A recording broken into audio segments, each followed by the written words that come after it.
kayo po naatasan na magbigay ng mensahe para sa araw na ito. Ako po'y kinakabahan. Hindi ko po alam kung 2 years ago or 1 year ago nang last ako nag-share ng Word of God. At ang topic ko po nun sa inyo is, bakit kailangan magpunta sa church? Why do we need to go to church? Tapos nung na-invite po ako ni Sir Ching na mag-speak sa live sa Epistle of Christ, Apostle of the Almighty Church, Epistle of Christ, Apostle of the Almighty, dahil pangalan ng church, ang topic ko po dun sa live is, bakit kailangan mag-pray? So ngayon, umaga na ito, ang topic po na inihanda ko, na galing kay Lord, ay bakit kailangan nating basahin ang Biblia? Why do we need to read the Bible? So, bigyan ko po muna kayo ng trivia tungkol sa Bible. Ang Bible po, meron siyang 66 books, 39 books ng Old Testament, 27 sa New Testament. At ang Bible ay God-breathed, God's words at God's revelation of Himself.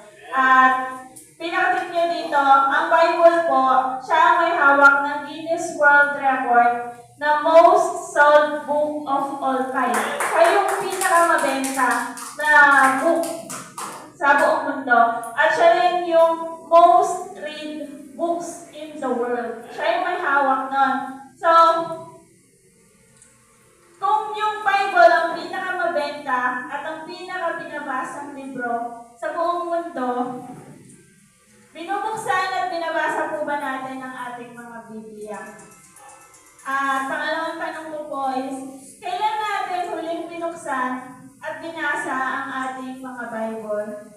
Meron isang nag-viral na Facebook answer na, baka ito rin yung maging sagot nyo. Sabi niya, Your Honor, hindi ko na po maalala. At yung isa, Your Honor, hindi ko na po alam.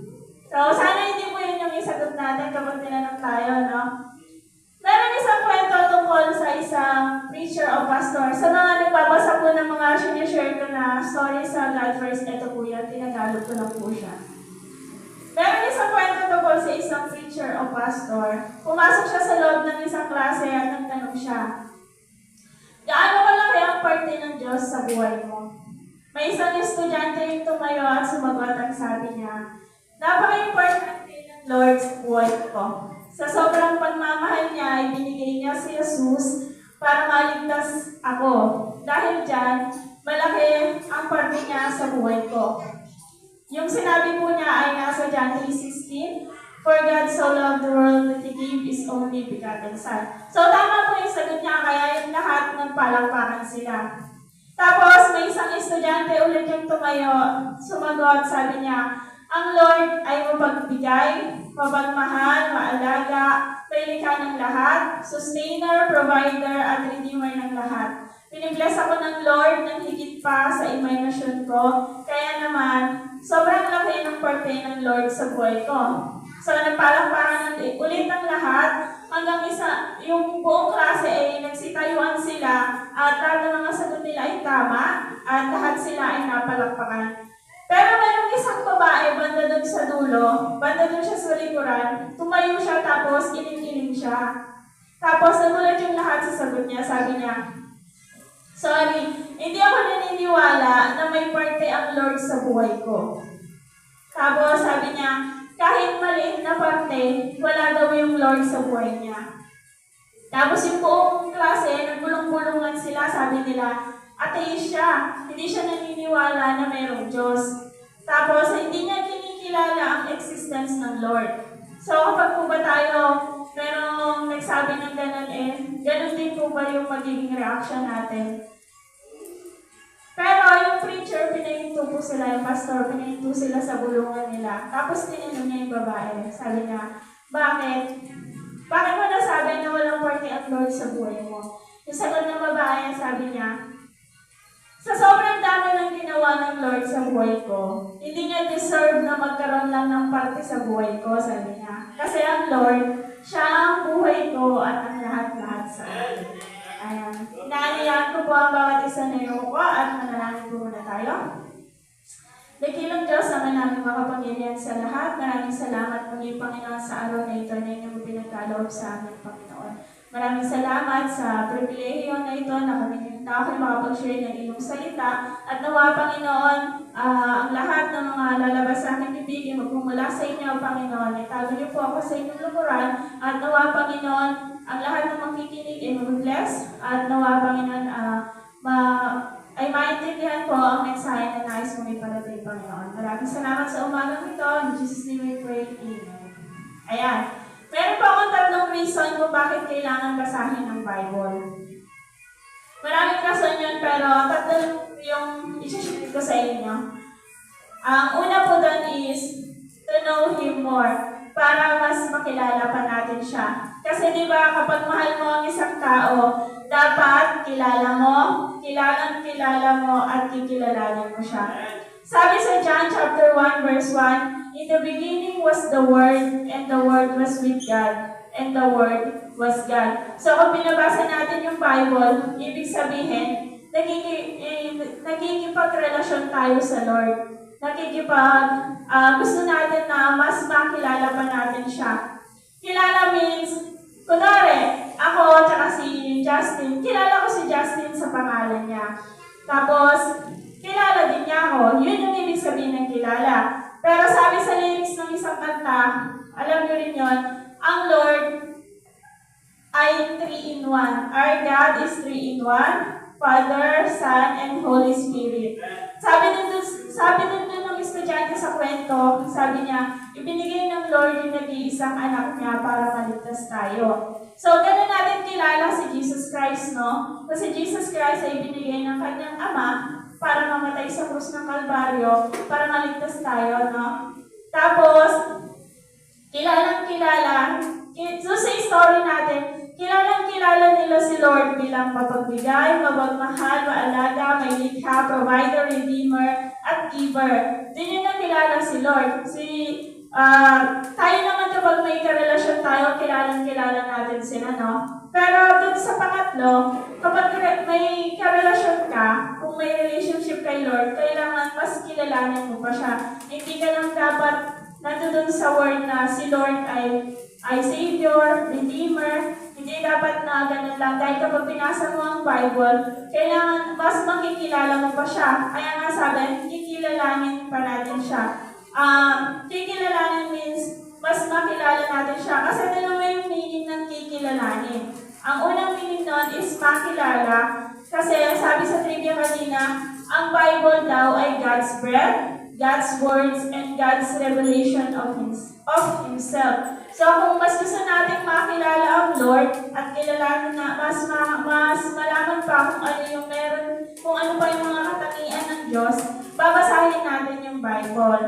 At ang pangalawang meaning ng kikilalanin is to recognize someone. Itataas mo or itatanghal mo siya. Parang yung babae sa story kanina, no? Hindi niya ginusto na maging parte lang ang Lord sa buhay niya kasi ang sabi niya, ang Lord daw ay ang buhay niya. So, ibig sabihin ng kikilalanin, itinaas niya yung pangalan ng Lord. Parang yung ginagawa natin kapag meron tayong mga gawain, ang lahat ng papuri, ang lahat ng parangal ay ipinabalik natin sa ating Diyos. Diba? All the glory, honor, and praises belongs to our Kings, our God. Yun po yung ikalawang meaning ng kikilalanin. So, bakit kailangan natin mas makilala ang Lord?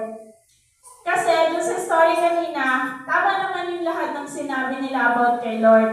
Pero kung babasahin natin yung Bible, kung mas babasahin pa natin siya, malalaman natin na ang Lord, hindi lang siya Redeemer, hindi lang siya Savior, hindi lang siya Giver, Provider, Sustainer, Protector. Pero ang Lord, seloso din siya. Kaway-kaway sa mga selos at selosa.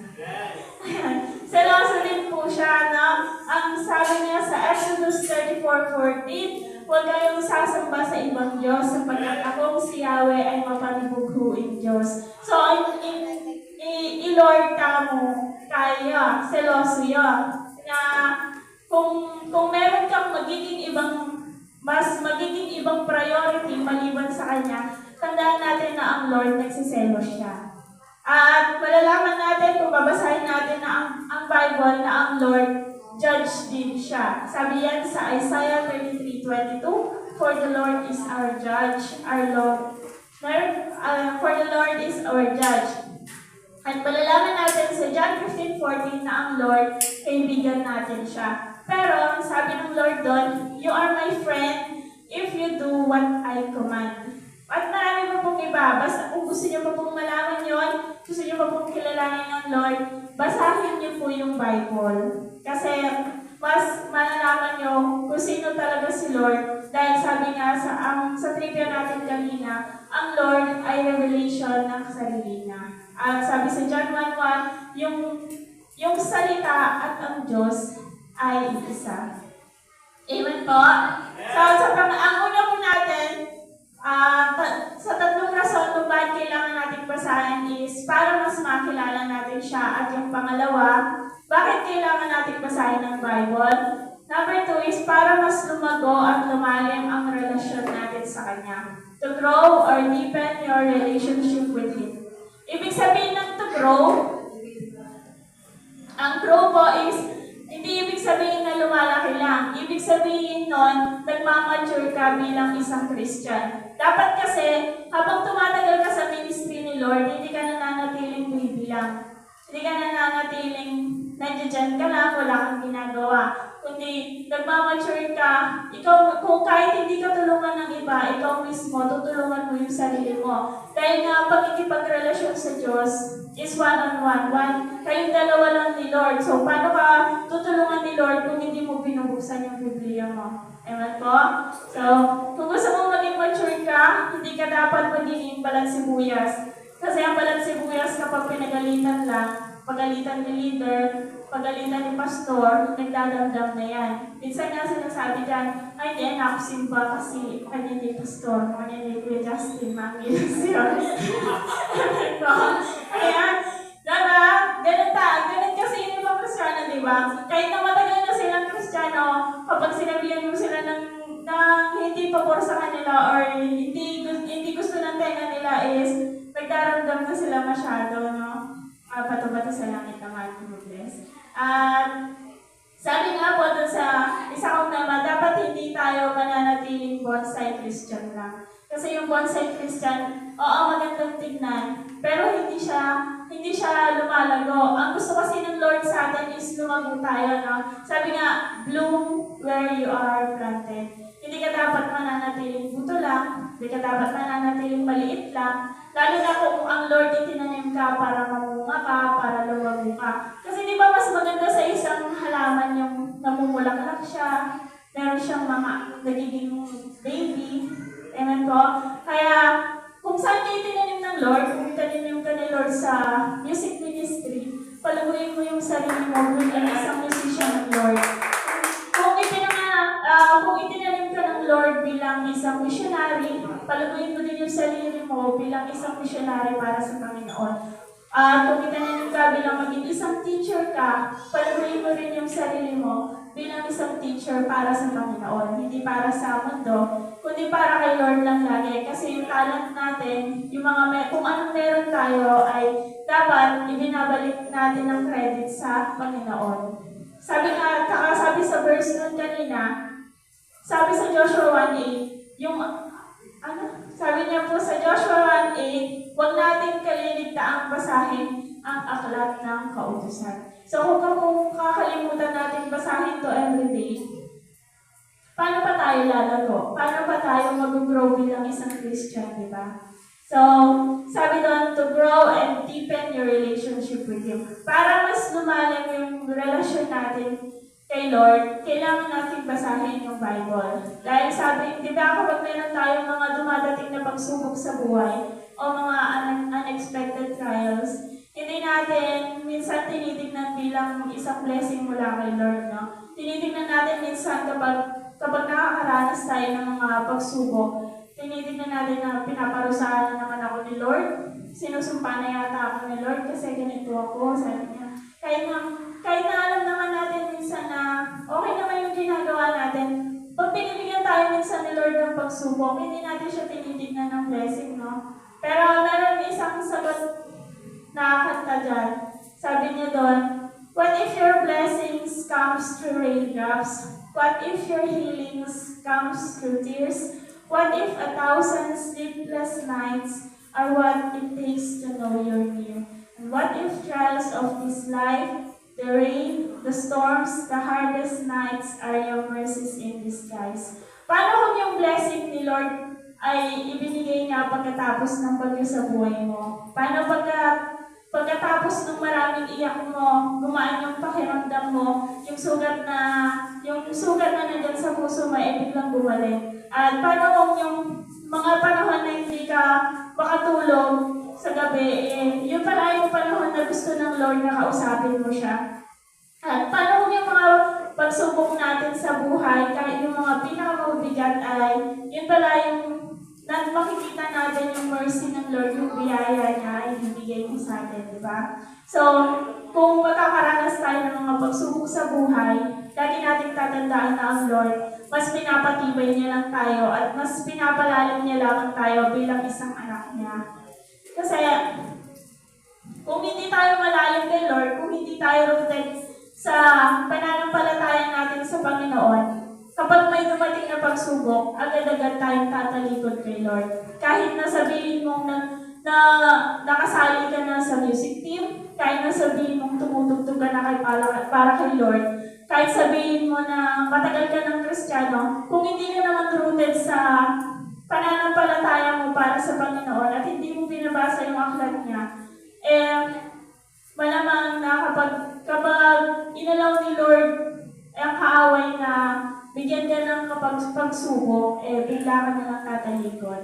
At nawa hindi naman po yun mangyari. Now, so, tulungan po natin ang sarili natin dahil ang pagkikipagrelasyon kay Lord ay hindi lang sa tulong ni Pastor, hindi lang sa tulong ng leader mo, hindi lang sa tulong ng mga kabarkada mo. Ang pagkikipagrelasyon kay Lord ay katulong mo din dyan ang sarili mo. Dahil kapag nag-pray tayo, sabi ko nga, pag nag-pray, sabi sa isang Facebook post, kapag nag-pray tayo, ang Lord, kinakausap natin siya. Humihingi tayo sa Kanya, binibigay natin yung papuri sa Kanya, binabalik natin yung lahat sa Kanya, humihingi tayo sa Kanya. So, pag nag-pray tayo yung nagsasalita kay Lord. Siya, tagapakinig lang natin siya. So, kapag tayo naman ang nagbasa ng Bible, ang Lord naman yung kakausap sa atin. Kapag binasa mo yung word na Joshua 1:8, yung sinasabi ko po sa inyo, yung topic po natin ngayon, malamang na ang Lord, bibigyan ka pa niya ng ibang topic tungkol dito.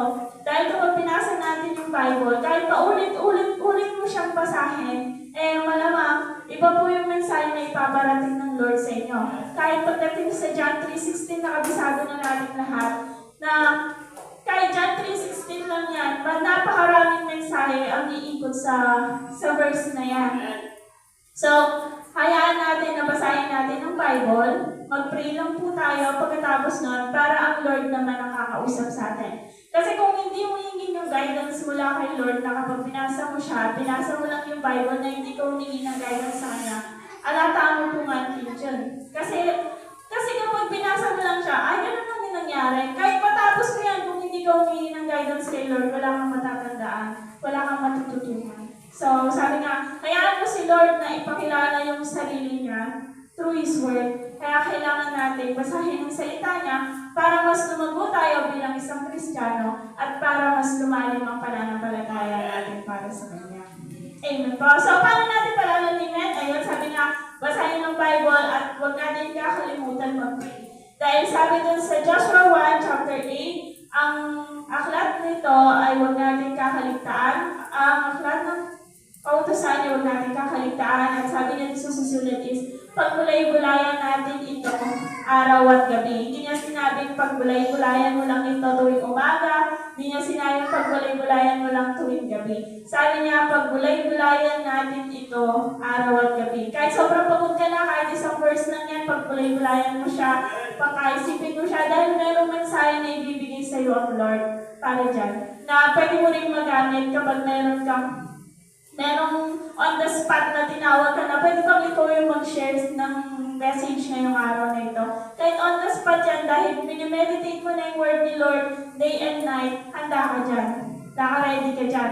At paano mo nga ba natin masasabi na growing tayo bilang isang Christian? Sabi ko sa trivia ko kanina, ang Bible ay merong 66 books. Meron siyang 39 na Old Testament at 27 na New Testament. So, unang-unang malalaman mo na growing ka na bilang isang Kristiyano is kabisado na natin yung New Testament at yung Old Testament books. Di ba meron pong batang song dyan? So, kung kabisado mo yan, wow, lumalago na ako bilang isang Kristiyano. Alam ko na kung nasan yung Psalms. Alam ko na kung saan makikita yung Samuel. Alam mo na makikita yung Proverbs. Alam mo na nasa Old Testament na yan. At alam mo na nasa New Testament ang Matthew, Mark, Luke, and John. At alam mo na ang mga nandito sa mga sa New Testament, ang pinakamalaga yung nandun sa kay Apostle Paul. Amen po? Alam mo na growing yan kapag alam mo na yung mga simpleng bagay na nandito sa Bible, yung mga tinuturo sa bata. Kasi di ba may katating read your Bible, pray every day. Yun, di ba? So kaya yung topic po natin is, why do we need to read the Bible? Dahil na-topic na natin yung bakit kailangan mag-pray. Ayan. At ang pangalawa po, ulitin ko siya, is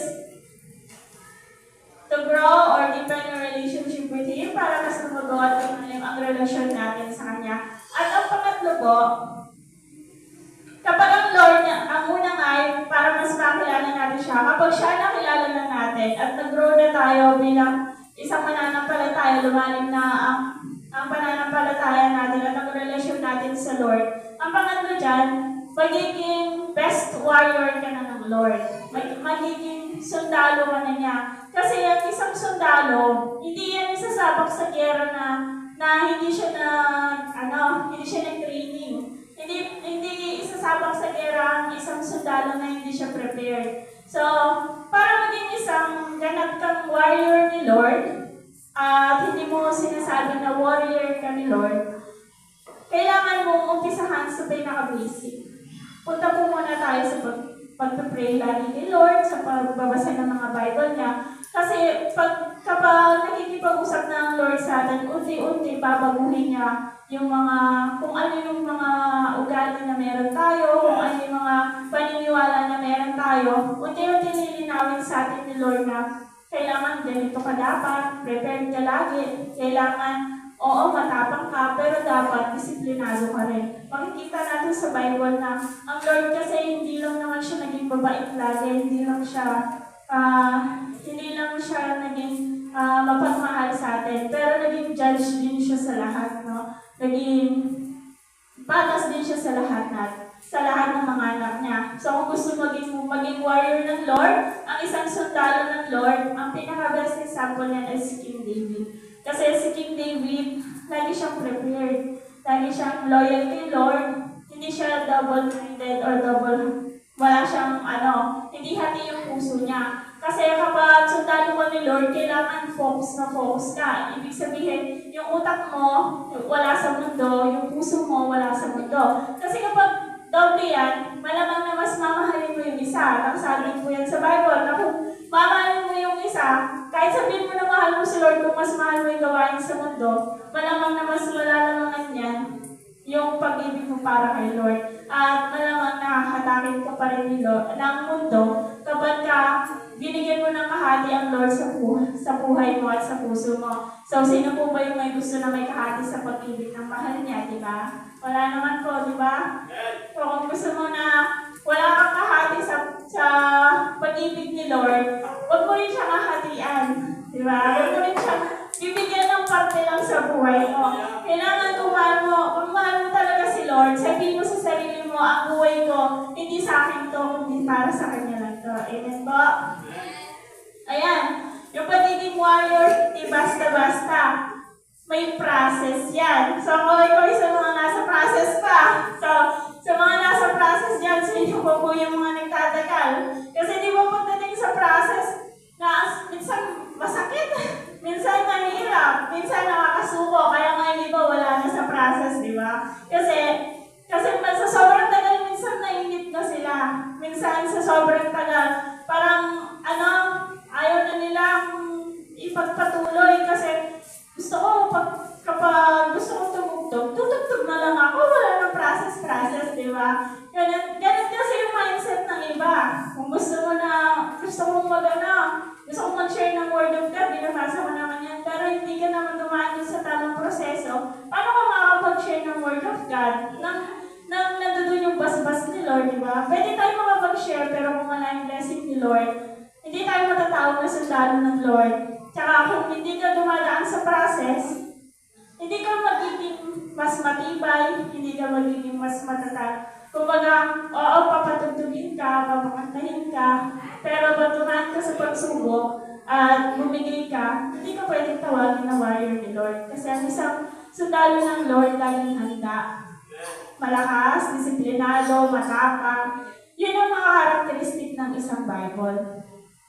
At sabi niya, ang tagumpay sa success naman, walang shortcuts. Kaya kung gusto mong maging mas matagumpay ka sa pananampalataya mo para kay Lord, huwag kang hahanap ng shortcut. Kailangan dumaan ka doon sa tamang proseso kahit na hindi ka pinapansin ng iba, kahit na hindi ka tinutulungan ng iba. Basta alam mo na tama naman yung ginagawa mo, para kay Lord naman yung ginagawa mo.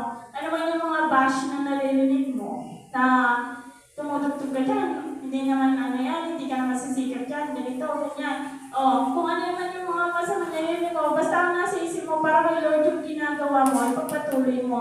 Kung alam mo na hindi ka naman nakakasakit ng ibang tao, hindi mo naman yung ginagawa para sa kanila, ipagpatuloy mo, dumaan ka doon sa process ni Lord. Siyempre, ang isa sa mga process para maging isang sundalo ka ng Lord is basahin yung Bible. Dahil sabi sa 2 Timothy chapter 2 verse 15, study to show thyself approved unto God, a workman that needed not to be ashamed, rightly dividing the word of truth. Kailangan basahin natin yung salita niya dahil para maging approved muna tayo, hindi kay Kuya Justin, hindi kay Pastor, kundi ma-approve tayo kay Lord. Si Lord muna, kailangan ma-approve muna tayo ni Lord. Yan, ready na to. Tsaka niya sasabihin kay Pastor na, ayan, ready na yan. Ready mo na siyang isabak sa gera, pwede mo na siyang ipag-disciple, pwede mo na siyang isama sa music team mo. Si kay Lord kasi manggagaling ang approval, hindi naman po sa mga leader at hindi rin kay Pastor. So, kailangan natin basahin yung salita ng Lord kung gusto natin maging isang sundalo ng Lord, no? So, paano natin malalaman na warrior na tayo ni Lord? Siyempre, malalaman mo na sundalo ka na ng Lord kapag dumanas ka na ng battles mo sa buhay, no? Minsan, yung battles na yan is masakit. Minsan naman, silent lang yan. Silent battle na ikaw lang yung nakakaalam ng problema mo, ikaw lang yung nakakaalam yan. Kasi, ayaw mo i-share sa iba.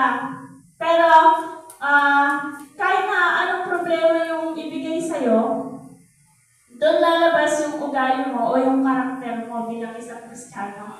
Kasi kapag tinubukan ka na ni Lord, ito yung pagsubok na ibibigay ko sa'yo, ikaw lang yung may alam niyan. Ikaw mismo, ilalabas mo kung sino ka kung ano na yung natutunan mo, kung paano ka nang minold ng Lord sa buhay mo. So kung ikaw, hindi ka dumaan sa process, hindi mo naman pinabasa yung Bible ni Lord, kapag binigyan ka niya ng silent battle na ikaw lang yung nakakaalam, malamang, agad-agad susurrender ka. Yung iba nga, di ba? Nagpapatiwakal pa sila kasi hindi na nila kayang kimkimin o hindi na nila kayang dalhin yung mga problema na nararanasan nila. Pero, kung ikaw yung isang Kristiyano ng Lord at alam mo na sundalo at masasabi mo na warrior ka na ni Lord, kapag dumating yung battle na yan, matatag ka na, matapang ka na, malakas ka na, hindi na, kahit na anong battle pa yan, preparado ka lagi. Lagi kang nakahanda na hindi mo uunahin na i-chismis yan sa iba, na may problema ka, isasabihin mo ka agad sa iba, kasi ang unang lalapitan mo dyan ay si Lord lang, wala ng iba. Kaya nga, laging sinasabi ng Lord na pray without ceasing, manalangin tayo lagi kasi doon niya tayo binibigyan ng time para kausapin natin siya. Isumbong mo lahat kay Lord, sabihin mo lahat kay Lord ng nararamdaman mo. Kasi nakikinig siya. At si Lord kapag nakinig siya, hindi niya yan i-chismis sa iba. Hindi niya yan imamarites sa iba na ganito ka, na ganyan siya, na may problema ka. Kasi kapag kumalat yung problema mo, minsan mas madedepress ka, may stress ka pa, di ba? So kung may problema kang nararanasan ngayon, silence man yan, o vulgar yung battle na nararanasan mo, idulog mo lang yan kay Lord at isubok mo lahat kay Lord. Pero, meron din mga battles na kinakailangan gamitan natin ng utak. At saka dapat matalas ko. Itong, ang ibibigay na battle na Lord sa'yo is, maintindi. Yung bang kailangan masyado kang maalam sa salita ng Diyos para mas ma-survive mo yung pagsubok na yun or mapanalunan mo yung battle na ibibigay niya. Kasi, di ba, kapag dumadating minsan doon, hindi ba kasi sa sobrang talino, minsan na nasisiraan ng ulo, no? Hindi ba, huwag na tayo sa pagbabasa ng Bible. Sabi nga kahit one chapter a day yan or one verse a day yan, okay lang yan. Huwag mong babasahin na kapag sinabi ko basahin mo ng buo yung Bible, babasahin mo yan ngayong araw na to, nasa matapos mo, di ba? Hindi po gano'n, hindi po siya gano'n. Sabi nga, dadaan ka sa process na one verse a day or one chapter a day, okay lang po yun. Meron tayong mga battles na kailangan hindi mo na labanan, hindi mo na kailangan makipagmatigasan dahil yung ibang battle, sinusubo na lang kay Lord. Na sabihin mo, Lord, ginawa ko na po lahat, ikaw na po yung bahala. Ipagkatiwala mo na kay Lord, lalo na kung alam mo naman na ginawa mo na lahat ng makakaya mo at hindi mo na hindi mo na talaga kaya. Bigay mo na lahat yan kay Lord at alam mo na papagtatagumpayin ka pa rin niya sa battle na yun. At meron din isang klase ng battle na kailangan maging magpakumbaba. Kailangan humble ka. Diba sabi nga, kahit na gaano kataas yung lipad mo, kailangan yung paa mo nakatapak pa rin sa lupa. Kasi kapag ang isang tao na mataas ang lipad, kapag bumagsak, nagapak. Ayan. So, kailangan mapagpakumbaba tayo lagi. Kahit na itinataas ka na ng Lord, kailangan yung paa mo nakaapak pa rin sa lupa. Para yung mga ibang tao kasi ayaw na naaapakan yung ego nila, yung pride nila. At kailangan lagi tayong humble na. Kailangan lagi mo pa rin itaas si Lord lagi. Kay Lord lahat ng galing yun. Meron mga sitwasyon sa buhay natin na kailangan natin na maging mapagpakumbaba. Hindi naman ibig sabihin na ibinaba mo yung pride mo under ka na, o ibinaba mo yung pride mo kasi, ikaw na yung may kasalanan talaga. Tandaan natin, meron tatlong I am yung Christian, no? Yung isang Kristyano, may tatlo siyang I am, pinag-aralan na po natin yun. Sabi, ang isang Kristyano, I am responsible, I am wrong, at ang hindi niya laging masabi-sabi, I am sorry. Diba? Kung alam mo na responsable ka, at alam mo na nagkamali ka, kailangan humingi ka ng tawad. Hindi naman kasi nakakababa sa pagkatao ng isang tao kung humingi ng tawad. Lalong-lalo na kay Lord, kasi ang Lord naman, patatawarin at patatawarin ka. Ito yung best example ko dyan. Best example ko dyan, yung nangyari ng Friday. Diba? After malermuan at saka mag-usap na may Justin sa mga youth, no? Hindi ako pumasok nun kasi hindi ko naman kasi alam talaga yung nangyari. So, nandun ako sa labas. Tapos nung alam ko medyo matagal na, medyo kumakalma na, pumasok na kami.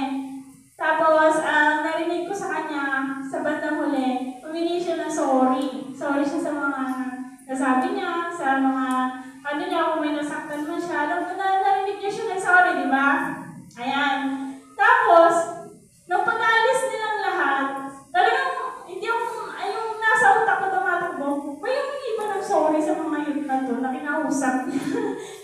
Ganun yung tumatakbo sa isip ko. Tapos, hindi ko matanong-tanong sa kanya kasi busy siya kay Arya na nagbubukal si Arya. Tapos, bago kami matulog, may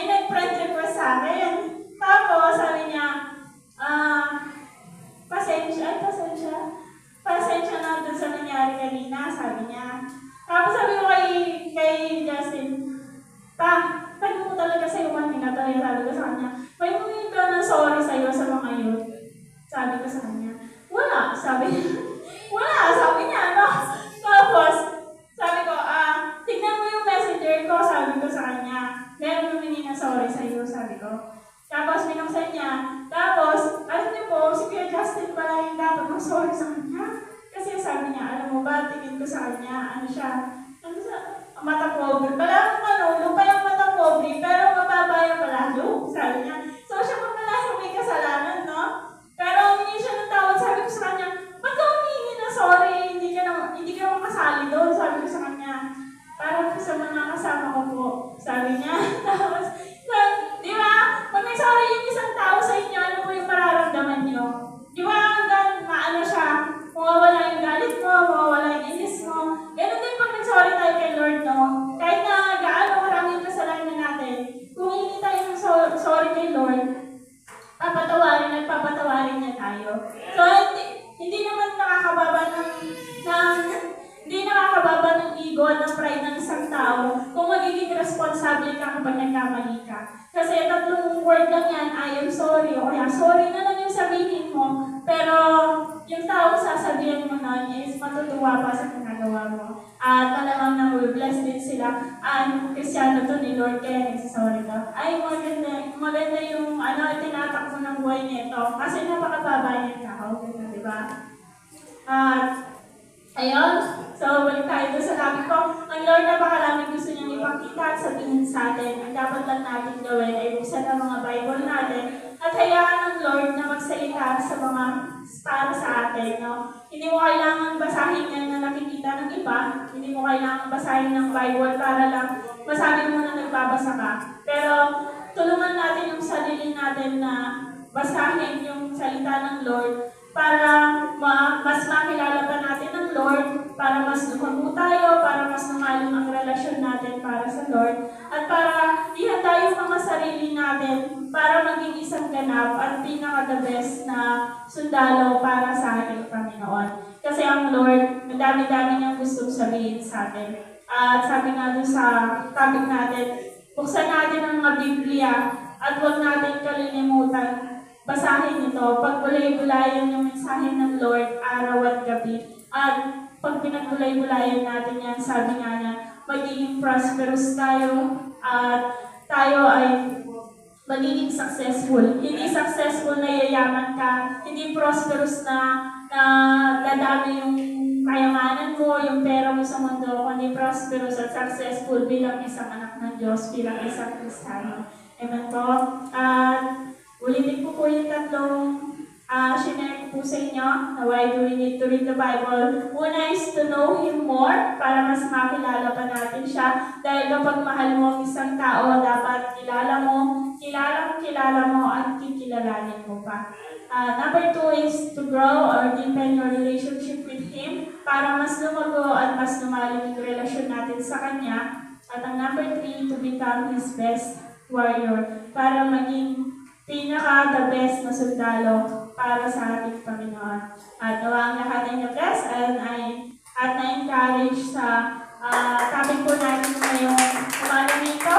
At nawa ay umpisahan na natin basahin ang ating mga Biblia at pagbulay-bulayan ang salita ng Lord araw at gabi. At doon makikita natin kung ano yung gustong mensahe ng Lord na ipaabot sa atin.